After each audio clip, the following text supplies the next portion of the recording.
Alright troops, what's happening man? Hope you're having a good weekend. I've just been messing about today, researching stuff, cleaning up and all that. I was at my class yesterday, had a good time, had a good few rolls after it, was fucked man. Guy was wrong with a purple belt, so knows a thing or two. But I like working with people at these places that are like higher grades. The higher the better, and the reason for that is, like, if I ask, because I tend to ask a lot of questions in this class, right? And I don't want to kind of be that guy that's always putting his horn up, and the main instructor's like, fuck's sake man, it's like fucking you again, know what I'm talking about.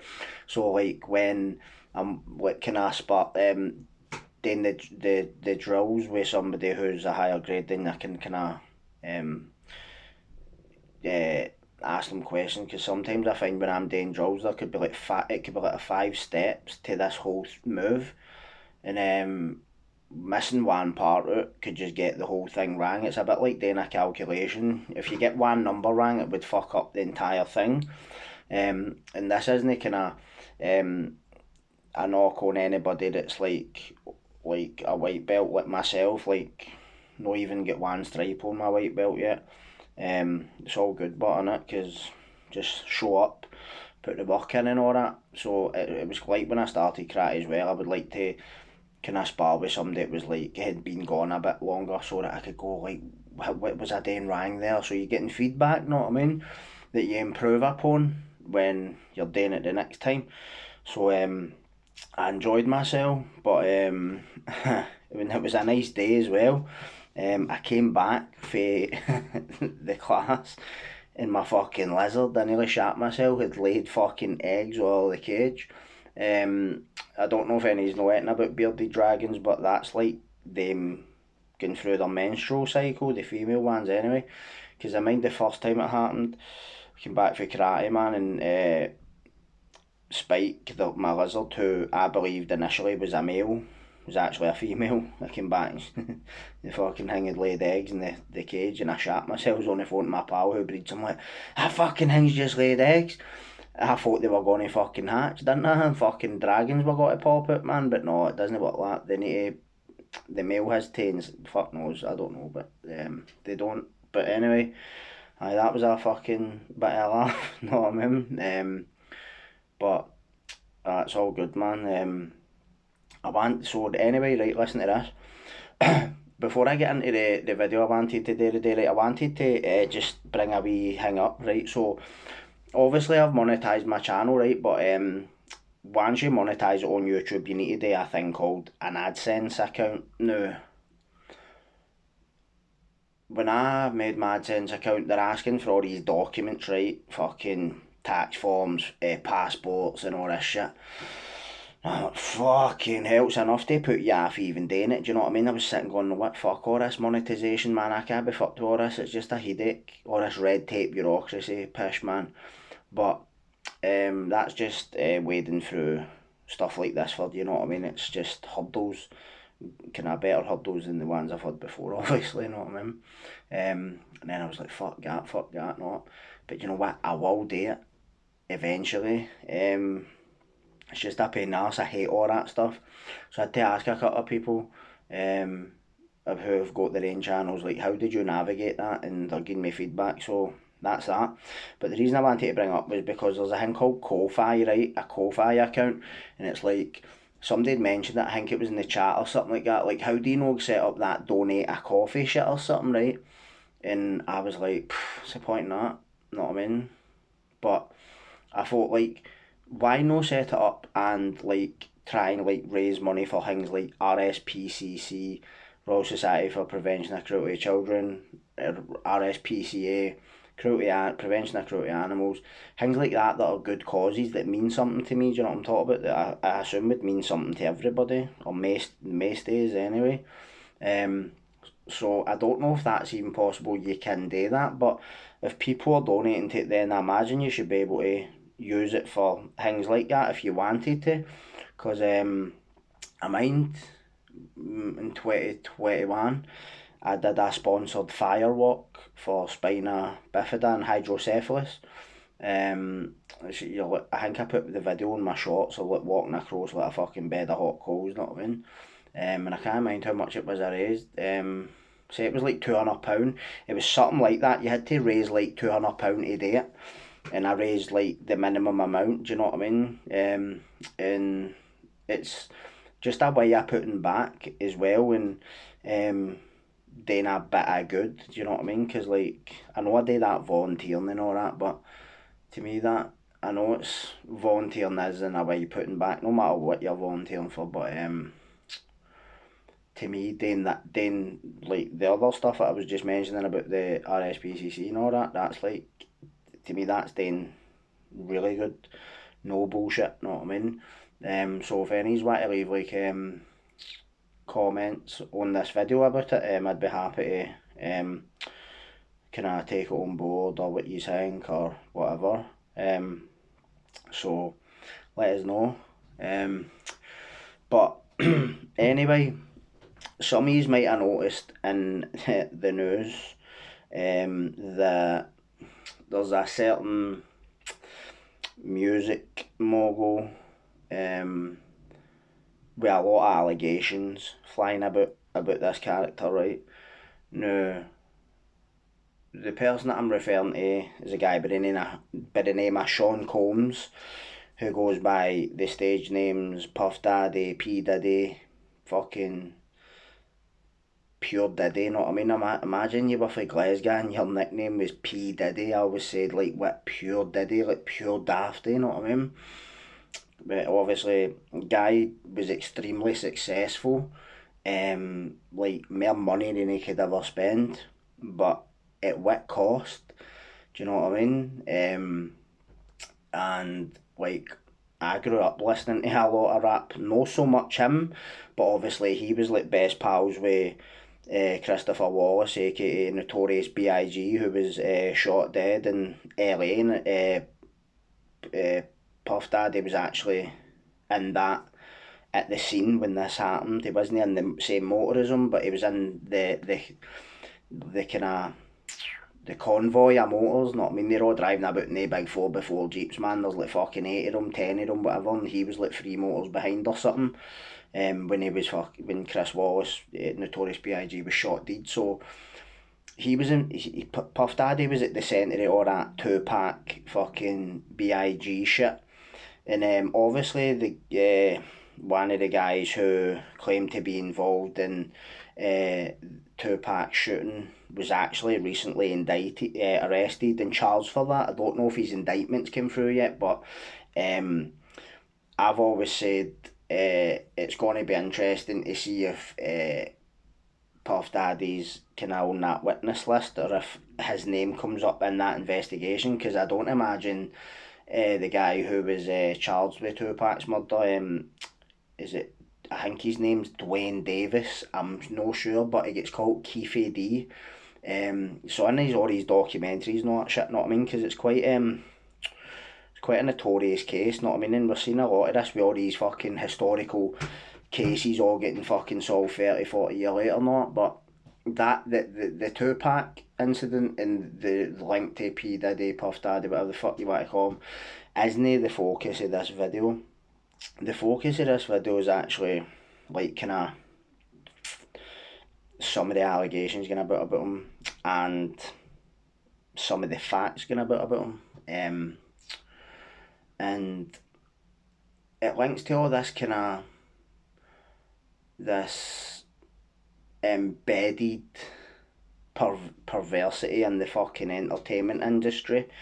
First you saw that Harvey Weinstein shit, but to me he's starting to sound very, very on that level, and it isn't because all these people are coming out and alleging stuff about him, saying he's raped all these guys, or he raped Usher, or he fucking slept with 10 guys, and what they're saying he slept with guys, he slept with women, he slept with this one, that one, spiked drinks, coerced people to have sex while he's watched it and filmed it and all this kind of stuff. Just absolute fucking like disgusting shit, know what I mean?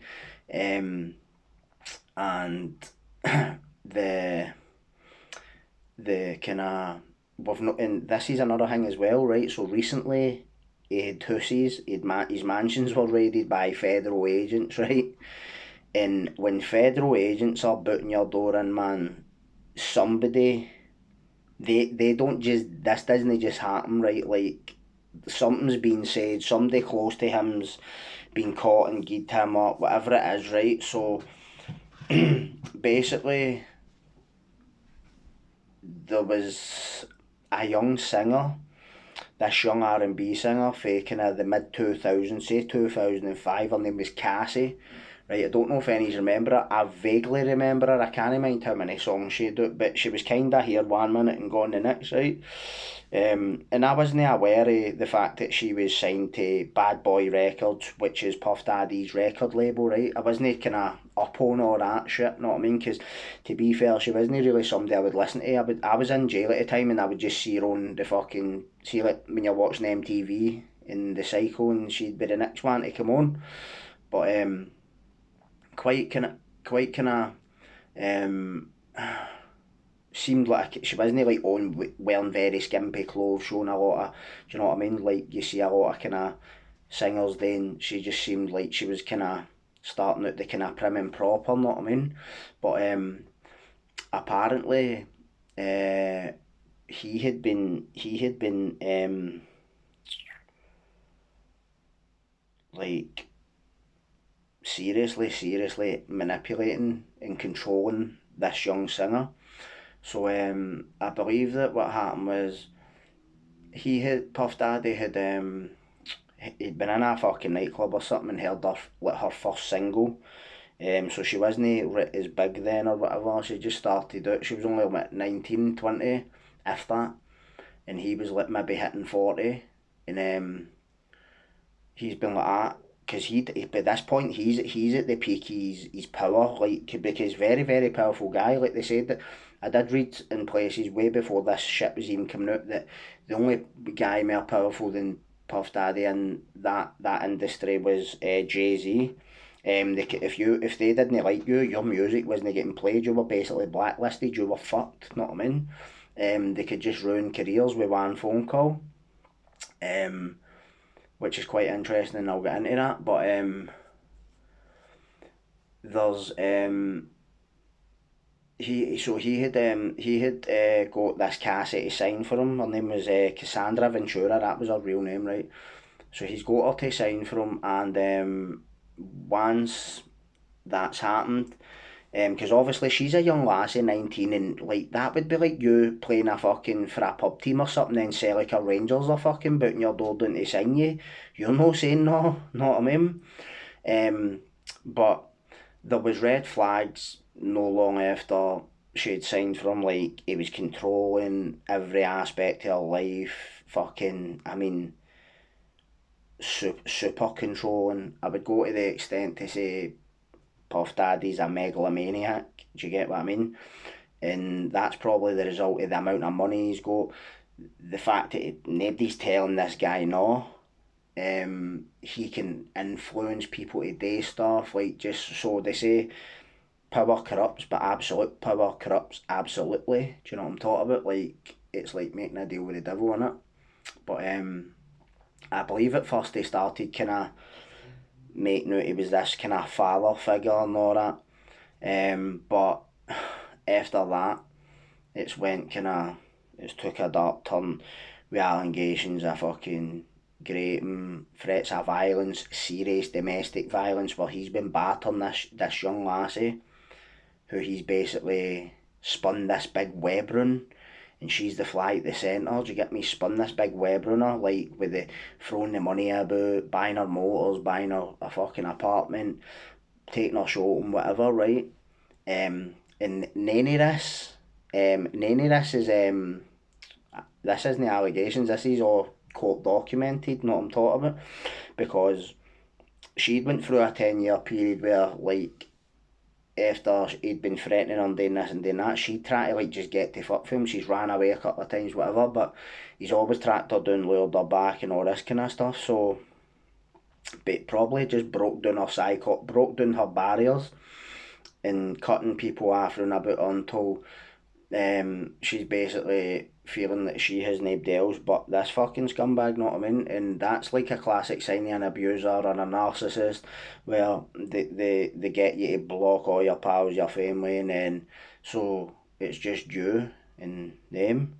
They're watching every aspect of your life, they're second guessing you all the time, and just playing mind games, all this shit, know what I mean?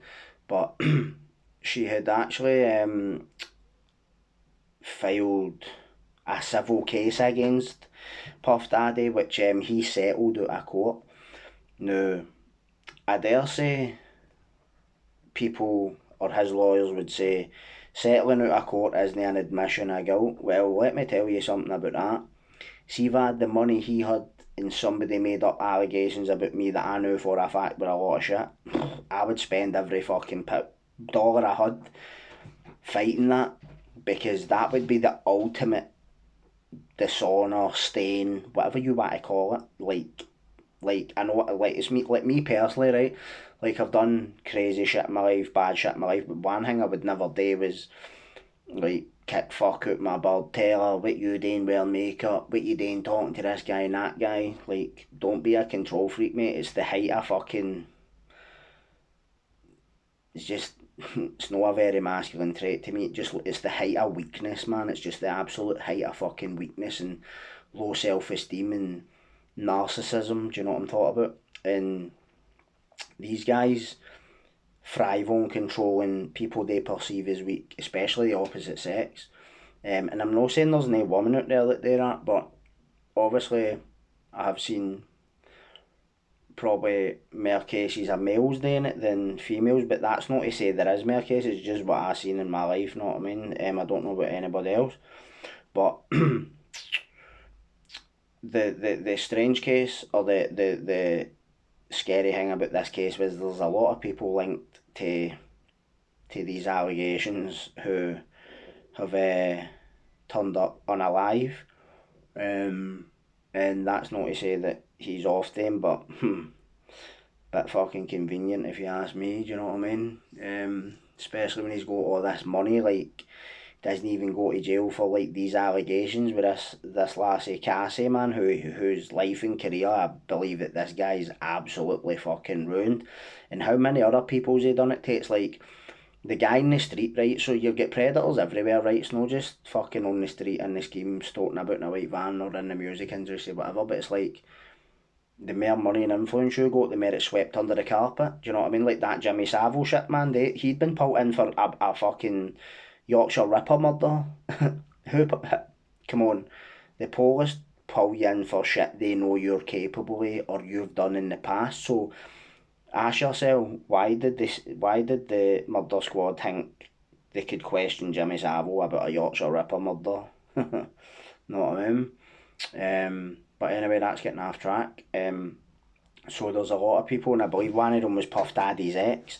She had she turned up fucking pan-breed, know what I mean? There's a few people I think that were writing books, exposes and all that, and turned up fucking Hingway. And the thing is, I know, like, one of the things that this poor lassie that he had been accused of doing was actual sex trafficking, right? And that's one of the worst things, any sort of human trafficking, not just sex trafficking, but I believe that is a lot worse, right? But human trafficking is one of the scummiest, most depraved, horrible things that I've ever read about. I remember reading about it when I was finishing my degree, right? And it actually broke my heart to think there's fucking Waynes and all that, women, get people like myself, maybe a bit younger, getting sold into slavery and getting battered and abused every fucking day and treated like fucking cattle. It's so sad, man. But before I kind of hang with, I found one of my old criminology textbooks and I wanted to kind of give you a short kind of insight into the different aspects of human trafficking as opposed to human smuggling. So human trafficking must contain an element of force, fraud or coercion, actual, perceived or implied, unless under 18 years of age, involved in a commercial sex act, forced labour and or exploitation, persons trafficked are victims. Enslaved, subjected to limited movement or isolation, or had documents confiscated, need not involve the actual movement of the victim. No requirement to cross an international border. Person must be involved in labour, services, or commercial sex acts. So I want to kind of delve into that because he was being accused of this. So let me just kind of let you kind of see a bit of the. I'm going to read a bit of the civil court documents, right, which was filed in the Southern District of New York, right, United States District Court. Cassandra Ventura is the plaintiff versus Sean Combs, Bad Boy Records, blah blah blah, right. So it says on the front of this court document, right, and I just want to say this in case there's anybody watching this who's had anything like this happen to them. There's a trigger warning on this fucking court document, so if you have had the misfortune to fucking suffer any of this kind of stuff, I would advise you maybe you want to think twice about continuing to watch this, know what I mean? So hold on, preliminary statement was just hold on. So, defendant Sean Combs is a rapper and record executive popularly known by his stage names Puff Daddy, P Diddy, or just Diddy. Know what I mean? Mr. Combs came to fame in the early 1990s with his record label, Bad Boy Records. He rose to prominence in the music and entertainment industry over the decades and is regularly referred to as a hip-hop mogul. Now, they referenced an event where Sean Combs accepted an award and spoke about how Cassie held him down, meaning had his back. That's like their way of saying, you held me down, bro, and all that shit, right? But it says here, the truth, however, is that Cassie, Miss Cassandra Ventura, was held down by Mr. Combs and endured over a decade of his violent behaviour and disturbed demands. For Miss Ventura, the dark times were those she spent trapped by Mr. Combs in a cycle of abuse, violence and sex trafficking. Among other violent and unlawful acts, Mr. Combs raped Miss Ventura in her own home after she tried to leave him, often punched, beat, kicked and stomped on Miss Ventura, resulting in bruises, burst lips, black eyes and bleeding. Blew up a man's car after he learned that he was romantically interested in Miss Ventura. Forced Miss Ventura to engage in sex acts with male sex workers while masturbating and filming the encounters. Ran out of his apartment with a firearm in pursuit of a rival industry executive whom he learned was nearby. Demanded that Miss Ventura carry his firearm in her purse just to make her uncomfortable and demonstrate how dangerous he is. Introduced Miss Ventura to a lifestyle of excessive alcohol and substance abuse and required her to procure illicit prescriptions to satisfy his own addictions. So that's just kind of a succinct kind of detail of what this poor lassie went through with this guy, do you know what I mean? And it just details how she met him in 2005 when she was only 19 but he was 37. He signed her and within a few years he'd been doing all this. It was like having you ever heard of a harem? It was like having a stable of lassies. I believe it was like an old Turkish word. Having a harem was like having like basically, imagine see like a horse's stable but everyone's like a pure really attractive lassie, you know what I mean? This is what I think with him. He's just been going through people and just doing all this shit. I don't believe she's his only victim by a long fucking stretch of the imagination. And he's been grooming her for the start. So hold on. It says, it just details how when they met, he's kind of lured her into this kind of this it's a power dynamic. He's up here, she's down here, know what I mean? So he can basically ensure that if she wants to get ahead in her career, she's got to need to do everything this guy wants, you know what I mean? And that doesn't make it right. The fact that she's been coerced, it's not her fault, do you know what I mean? I just wanted to point that out. But I want to kind of get to the part where the allegations, because the allegations are pretty telling. So we have the factual allegations, part 1. Teenage Miss Ventura meets middle-aged Mr. Combs as her career begins. Miss Ventura met Mr. Combs in late 2005 or early 2006 after Mr. Combs heard Miss Ventura's first single playing in a club and expressed interest in signing her to his label Bad Boy Records. At the time Miss Ventura was 19, Mr. Combs was 37. I think I kind of alluded to that. So within months, in February 2006, she signed a 10 album deal with Bad Boy, right? And her first album debuted at number 4 in the US Billboard 200, so pretty successful. Do you know what I mean? And when she was promoting her album, she went on MTV's Total Request Live and BET's 106 in Park, but there was quite the poor lassie kind of suffered some sort of social anxiety, and it kind of affected her performance, and people were kind of like pointing that out. But Sean Combs was like, I like that about her, I think that's what's cute. Which on the face it would have sounded like the kind of paternalistic fucking father figure or that, but that's the naivety that is attracting the predator. She's no wide to him, do you know what I mean? And he's acting with the fucking glib superficial charm of the psychopath to reel her in like with a fishing rod, which is just it's just what I think, do you know what I mean? Emphasising the age and power dynamic, early on in their working relationship, Mr. Combs positioned himself as a father figure and protector of Miss Ventura. And it says how, by way of example, one example was she went out partying one night with her pals in Las Vegas, and he showed up like, here, just get home, look after yourself, don't be getting involved in this, blah blah blah. But that's him just trying to play like, just that he's not took the mask off yet, has he?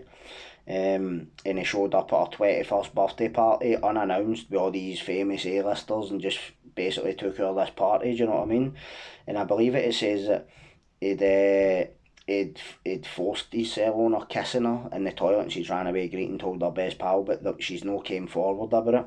But at the VMA the next day, Cassie's boyfriend sat at the table that he'd reserved, and apparently he's went half his nut, because it's like, no, this is just you, he shouldn't be here, not like, what you fucking saying that for? You should, if I was that guy, I would be saying to you and your boyfriend here, so that, like, do you know what I mean? Like, you don't invite somebody's bird out on your own, do you know what I mean? It just, how would it look? But it says Mr. Combs lures Miss Ventura into a relationship, so he's demanded that she come and meet him and all that, and he went and picked her up one night and fucking kind of coerced her into taking ectos, right? And fucking he's been driving like a maniac now after getting refused entry into a fucking restaurant. But then he's been trying to in order to get her away from her boyfriend, Puff Daddy created this fake flyer with this event that he was saying Cassie was hosting, but it was to get her to Florida to get her away from the boyfriend, and this event didn't even exist. So it shows you the kind of lengths he was going to just to get this young lassie to do things for him, do you know what I mean? And he'd fucking plied her with all sorts of drinking drugs to get her fucking legless, and then he had his way with her, do you know what I mean? Pretty scummy, it's just me putting it mildly. And it says how Mr. Combs' aggressive and demanding approach to those he worked made it impossible for anyone to challenge him. And Miss Ventura soon learned that Mr. Combs insisted on blind loyalty from anyone in his circle. Do you know what I mean? And it says how she was starting to be intimidated by the amount of money he was throwing about at her. Like, bought her a fucking Jaguar, bought her a fucking apartment in LA, which was like a 5 minute walk from where his house was. Paying for all her stuff, everything, man. So what he's trying to do there is like, he's showing off, but at the same time it's like, how do I put it? It's just this ostentatious fucking, like, I've got everything you could ever want, you should be with me, and but he's just looking at her as an object. Trust me, he's not looking, and I know there's a big age gap, but he's just, what he's trying to do is exert complete control over her. That's all he's doing, do you know what I mean? So that she would need him. She needs him now. But obviously, the poor lassie did get away, do you know what I mean? And good on her. Mr. Combs, so it's saying here how he introduced her to a drug fucking fueled lifestyle, right? Mr. Combs first introduced Miss Ventura to opiates around 2008 and would often have pills and other drugs out in the open, like candy. Upon information and belief, Mr. Combs has been addicted to prescription painkillers and took ecstasy frequently. At first, Miss Ventura was given the prescriptions that Mr. Combs received from a doctor in Miami, because he could just pay fucking doctors to give him what he wants, know what I mean? Not like me or you need to go to a GP and, like, you know what I mean? Eventually, Mr. Combs exhausted his supply of pills. He demanded that Miss Ventura procure prescriptions from this Miami doctor in her own name. He's had his own personal he's had been having people who work for him, like, managing our finances or travel arrangements, not, which is just another element of the control factor in it. Oh wait, this is interesting. On multiple occasions, Mr. Combs had Miss Ventura's personal medical records sent directly to his email address.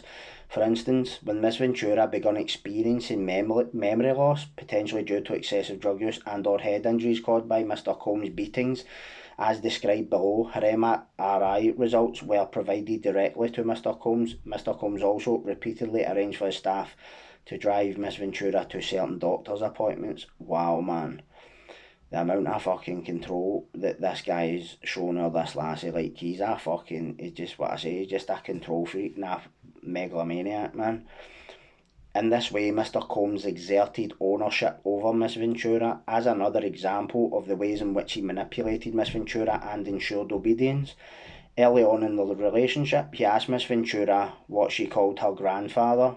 When Miss Ventura said that she referred to her grandpa as Pop Pop, Mr. Combs perversely insisted that Miss Ventura refer to him with that nickname. Oof. Creepy, man. So, what started as a whirlwind of celebrity meetings and drug and alcohol fueled parties, however, quickly turned frightening and violent. Miss Ventura was also exposed to the intense violence that pervaded Mr. Combs' rise to fame. For example, on one occasion when Mr. Combs and Miss Ventura were using drugs together in his home, one of his security staff barged in and announced that Suge Knight, a long-time rival of Mr. Combs, was spotted at Mel's Drive-In Diner in LA. Mr. Combs began to get dressed, retrieved multiple guns from a safe and ran out of his home to where he believed that Mr. Knight was dining. Miss Ventura became terrified and began to cry. On at least 2 occasions, Mr. Combs demanded that Miss Ventura hold Mr. Combs' gun in her purse. Miss Ventura had no familiarity with guns and was petrified that the firearm would accidentally go off in her purse. There was no clear reason why Mr. Combs required her to hold his guns, except to reinforce to his young girlfriend that he was violent, powerful and dangerous. And was there no years ago when he was in a nightclub with fucking Jennifer Lopez and somebody else, and there was a shooting, and he getting indicted or something, but the younger guy he was with took a dairy for it or something. Know what I mean? Just got that much money and influence, know what I mean? Over the next decade, multiple times each year, Mr. Combs would violently beat Miss Ventura, leaving bruises on her body. After every instance in which he beat Miss Ventura, Mr. Combs used his money and power to orchestrate extensive efforts to hide the evidence of his abuse, including by hiding Miss Ventura in hotels for days at a time to let her bruises heal. And that's the thing with abusers, they'll like, whether it's at his level or the lower end, like, they'll go out and buy you flowers, chocolates, fling you a couple of £100, tell you to go and get your fucking nails done. They think that makes it alright, but it doesn't. They're just the weakest fucking individuals you could think of, man. These domestic abusers, know what I mean? Just they're the epitome of weakness, man. Do you know what I mean? The ones that want to control their partner and like terrorise them. Not as somebody you proclaim to love. Like, what the fuck is wrong with your brain, man? You know what I mean? In one such instance, after a party with Jay-Z, Mr. Combs beat Ms. Ventura repeatedly in an Escalade, including by kicking and hitting her. He forced her out of the vehicle on 5th Avenue in New York City. She was eventually able to hail a cab and get to her apartment in Manhattan, where she cried in fear, realising there was no one she could tell about what had happened at the hands of this incredibly powerful man. She spent the subsequent 3 days hiding in her apartment. So we're seeing this kind of progression for the wine and dining, and then the psychological breakdown, and then the physical beating, which is like in the get inducing her to take drugs, which wasn't even, sadly to say, the worst of what was happening to this poor lassie. You know what I'm talking about? Just wow. It says here, her volatile and abusive partner, who also owned her label and therefore held her future success in his hands, had fully exerted control over every aspect of her life, and it goes on to detail how he forced her into trafficked her. Within a few months of beginning a romantic relationship with 40-year-old Mr. Combs, the 22-year-old Miss Ventura felt beholden to his whims and demands. While in New York City, Mr. Combs told Miss Ventura that he wanted to engage in a fantasy of his called voyeurism. Basically, that's voyeurism. It's like a psychiatric term, and it's like watching two people doing it. While in New York City, Mr. Combs told Miss Ventura he wanted to engage in a fantasy called voyeurism. Mr. Combs said that it would turn him on if he saw Miss Ventura with another. The first time Mr. Combs hired a man and brought the man to his home in LA, the man, Mr. Combs and Miss Ventura wore masquerade masks and ingested drugs. Mr. Combs directed Miss Ventura to perform acts with this man while Mr. Combs watched him. He masturbated while he directed Miss Ventura and the man to do specific acts. The entire encounter lasted multiple days. Mr. Combs began to call the arrangement a freak-off, or FO. He would repeatedly tell Miss Ventura at random moments that he wanted an FO, and Miss Ventura was eventually expected to facilitate the location and the hiring of male sex workers. Wow, I just couldn't imagine that. Like, putting yourself in this poor lassie's shoes. Imagine that was your daughter, your fucking sister, know what I mean? Fucking scuzzbucket. At certain points during Miss Ventura and Mr. Combs' relationship, he would insist on an FO weekly. Mr. Combs would repeatedly tell Miss Ventura that this practice was our thing and our secret, which is kind of typical of, like, especially in child abuse cases, it's like, yeah, it's your secret, no? That's how, like, when you're reading literature and it's warning you the signs it tells you, if an adult's telling you to keep secrets, it's usually no for good reasons. And he'd set them up in these hotels all the fucking world, know what I mean, this scuzzbucket. He'd set one up in New York City in 2013, after which he was charged with tens of thousands of dollars in damages by the hotel. Upon information and belief, Mr. Combs' chief of staff, Tony Fletcher, paid the invoice charged by the hotel. Fuck's sake. Um, just it just details like kind of no want to go right into it, right? But he's kind of flying it all over the place, setting it up with people, giving them serious fucking drugs, and um, it became commonplace to get IV fluids in the days after a freak off to recover from the excessive substances pushed upon her. Fuck me, man. Um,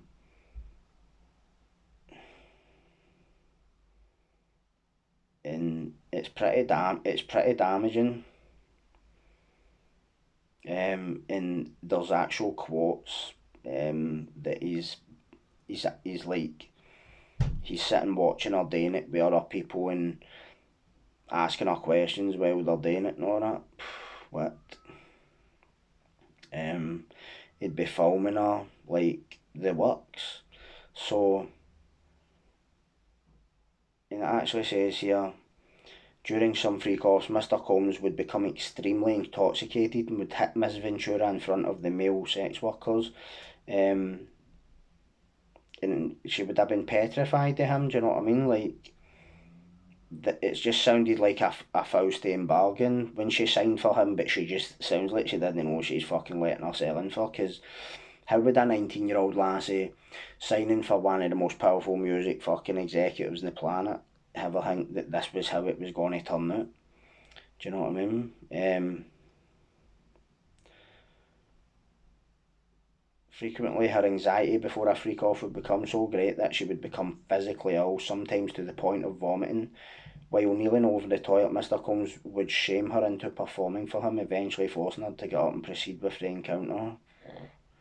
She knew firsthand that telling Mr. Combs that she did not want to engage with this would be met with anger and violence. Um, and they would say things like, you cannot go to the police because you have a lot to lose. Like, just... Um, and it got to the point where she started defying them, and you'll see that way kind of a lot of abusers eventually. But a lot of the victims days, they just get fucking sick of it.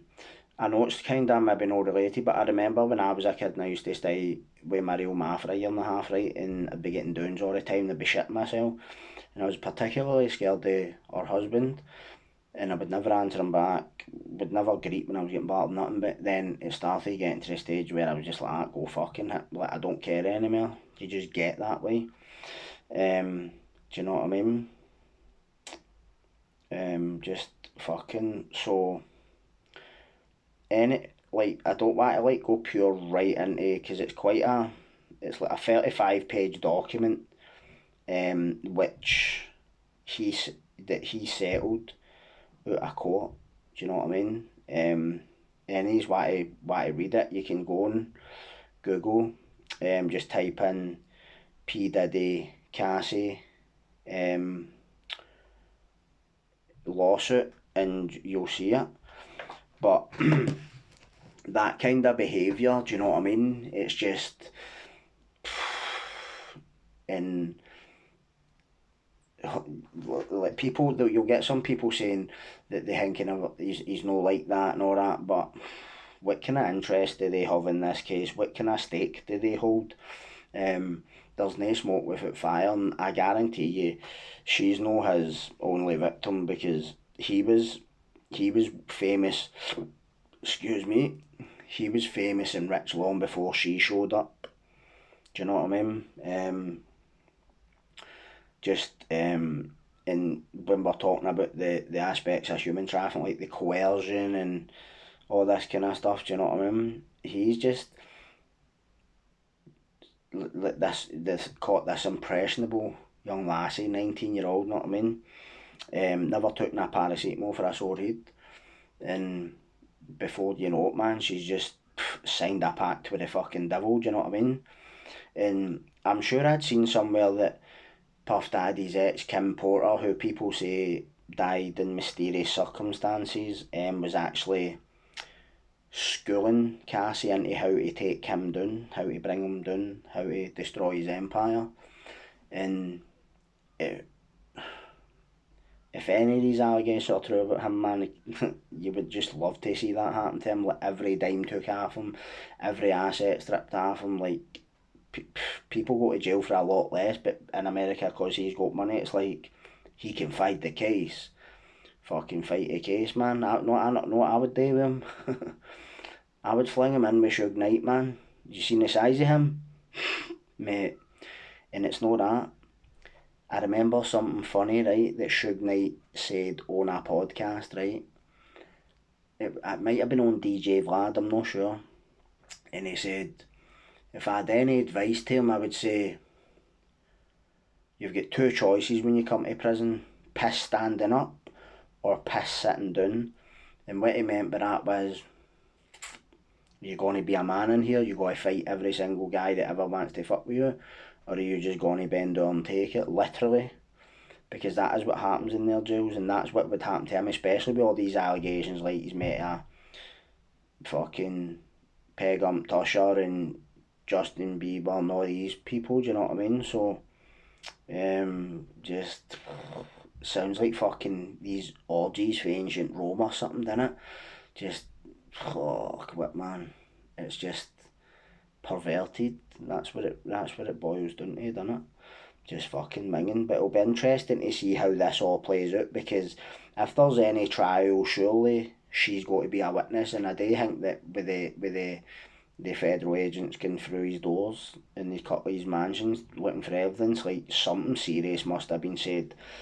And ask yourself, how were charges no filed in federal court instead of a civil case? Do you know what I mean? Maybe that lassie felt like she couldn't come forward and get him charged, or maybe they never had enough evidence back then, I don't know. But hopefully, like, things are starting to come to light now, do you know what I mean? Because that entertainment industry's fucking riddled with all these types in it. Just people with just nae good intentions, man.